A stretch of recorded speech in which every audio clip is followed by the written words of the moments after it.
استخارہ کرنے کا بہت ہی آسان اور یہ مجرب عمل ہے۔ ہر کام کو کرنے سے پہلے اگر استخارہ کر لیا جائے تو بہت سارے حالات و مشکلات سے بچا جا سکتا ہے۔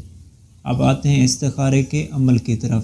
استخارہ کرنے سے پہلے آپ وضو کر لیں، پھر 2 رکعت نماز نفل پڑھ لیں۔ نفل نماز پڑھنے کے بعد ایک تسبیح یا خبیر و اخبرنی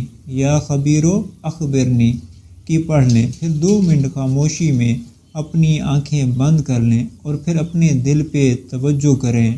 جو آپ کے دل میں تصور آئے گا وہی آپ کے استخارے کا جواب ہوگا، یا اگر سونے سے پہلے کریں گے تو انشاءاللہ پہلی رات ہی اس کا جواب آپ کو خواب کے ذریعے سے مل جائے گا۔ پھر بھی اگر آپ کو سمجھ نہ آئے تو 3 دن یا 7 دن مسلسل اس عمل کو کریں، انشاءاللہ تعالی اس کا جواب ضرور ملے گا۔ مزید جادو، جنات، نظر بد کی تشخیص اور علاج کے لیے آپ ہمارے واٹس ایپ نمبر +923326181261 پر رابطہ کر سکتے ہیں۔